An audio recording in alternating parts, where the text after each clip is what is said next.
Hi everyone, my name is Dr. Elvis Kwame. I'm a general practitioner, also performing a fellowship in infection prevention. As you know, over the internet, there's always information, always different type of people talking about healthcare, mentioning treatments or prevention, etc. But what I have noticed is 40% to 45% of those information are rather not true or are most likely misinformation, to be clear. So I therefore decided to make you aware of that and also provide the most reliable, the most informed, the most explanatory or most easily accessible information for you to understand how the diseases come up, how they act in our body, and most importantly, how to prevent them and to treat. What you have to know about the topic of today, which is sexually transmitted diseases, is whether in summer, winter, or whatever season it is, whatever you live in Africa, America, Europe, Asia, or Australia, STDs can affect you at every stage of your life, especially from adolescence to young adulthood, even to geriatric age. Everybody can be affected by STDs.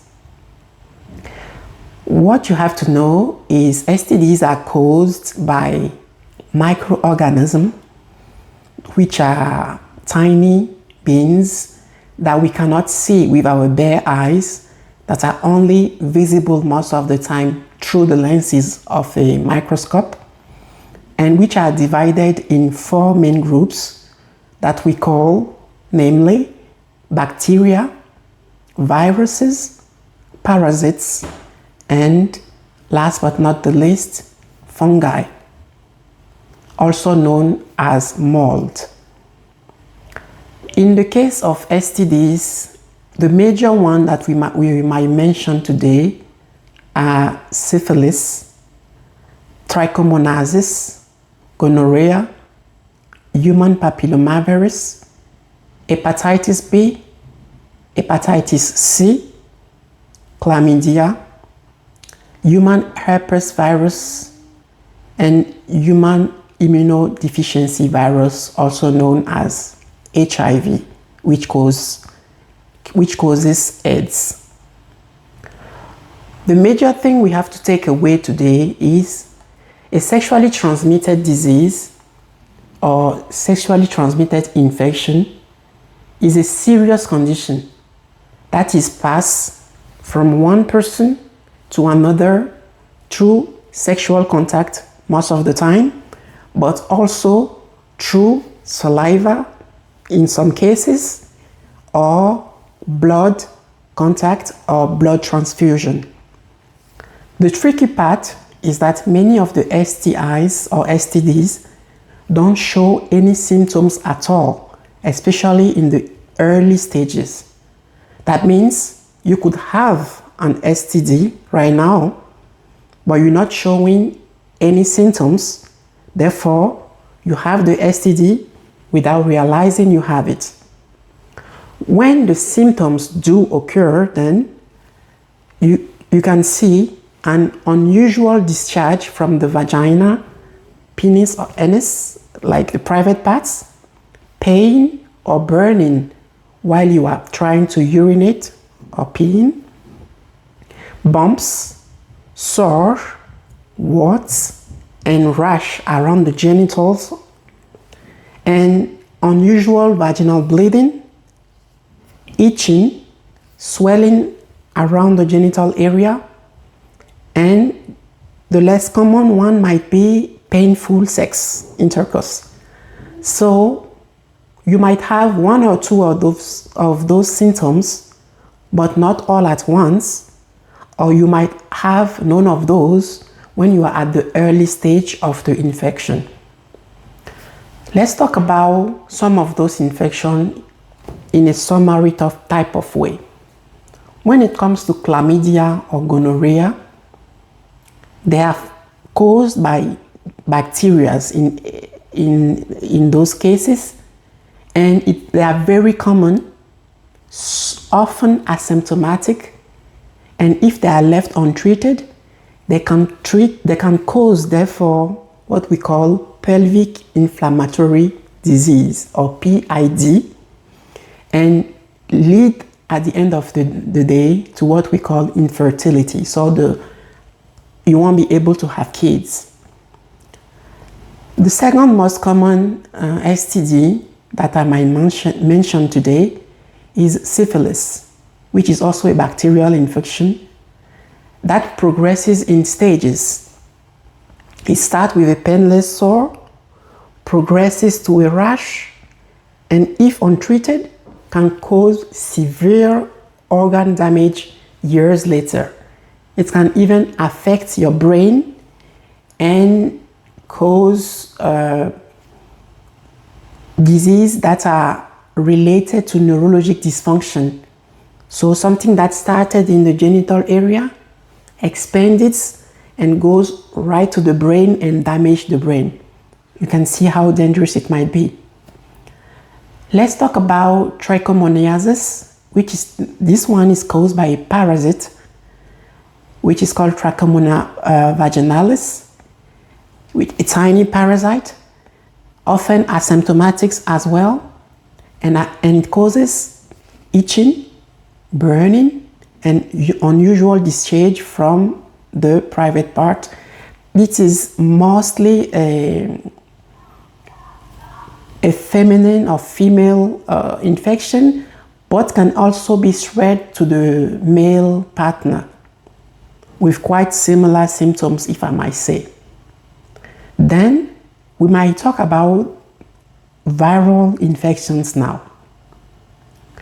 HPV, also known as human papillomavirus, is the most common STI.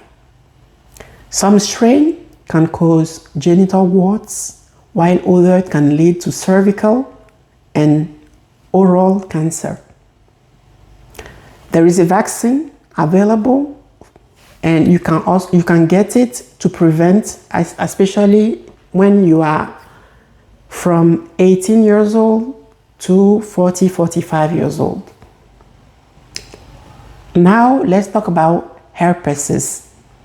There are numerous types of herpes. If I'm not mistaken, at least 8 to 9 types. But the most common one we might talk about are herpes 1, type 2, type 3, and also type 8. That are major STIs, which causes painful sores or blister on the genitals or the mouth. It's a lifelong infection that cannot be cured, but the symptoms are manageable because it comes by outbreaks when your immune system is low or down. Then, last but not the least, HIV/AIDS. Everybody knows about it. Everybody talks about it. It's the most scary one, the one everybody is scared of. A viral infection, as you know, which attacks the very system in your body which is supposed to protect you when you are infected by a microbe. So it attacks the immune system. While for now we don't have a cure for it, we have highly effective treatment that can keep the virus under control and prevent at least transmission from a partner to another. So the trick is, in every case, early screening. Because, like I said in the beginning, most STDs often lack symptoms. Regular screening is crucial. Like I said, Testing is quick, it's painless. Often it requires you to give a sample of urine or blood or a quick swab in your mouth. So, sexually active women under 25 should get actively screened for chlamydia and gonorrhea. Sexually active women 25 or older should be screened if there is an increased risk, instead of like waiting for the symptoms. When you know that you have new or multiple partners, or a partner that actually has an STD.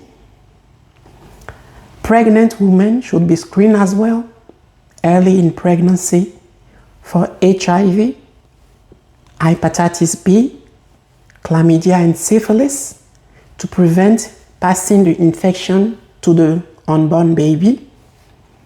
Men who have sex with men, which this one is kind of tricky because it requires at least annual screening for chlamydia, gonorrhea, syphilis, and more frequently, like let's say every 3 to 6 months if you are particularly at risk. But for everyone else, the Center for Disease Control recommends everyone between the age of 15 to 65 to get tested for HIV at least once. And all adults should have been screened for hepatitis C at least once. Now, what are the behaviors you need to avoid and prevent those diseases? You shouldn't assume that you are STD free just because you feel fine. Because like I said, in the early stages of those diseases, you might not have typical symptoms. Then you don't know for sure. You should avoid unprotected sex.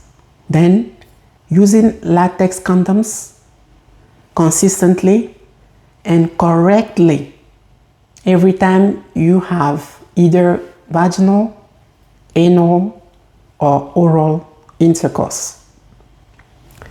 You have to limit the number of your partners, your sexual partners. Having fewer sexual partners reduce consistently the risk of exposure. That's a no-brainer, right? You shouldn't ignore symptoms. If you notice anything unusual, you should avoid sexual contact and see a healthcare provider immediately. You should avoid mixing drugs and sex or alcohol and sex, because being under the influence can lead to risky decision making. Now, let's talk about the treatment. What to expect? Like I said, those diseases are caused by different types of microbes, either bacteria, viruses, parasites, or fungi or mold. But in the case of the main disease that I just mentioned, it's either a bacteria, a parasite, or a virus. Therefore, when it comes to bacterial or parasites, antibiotics are the go-to. Those are the way to go. But when it comes to viral one, such as herpes or HIV, we have antiviral medication that are not quite used to cure the disease, but they are used to manage the symptoms and significantly lower the risk of passing the virus to your sexual partner.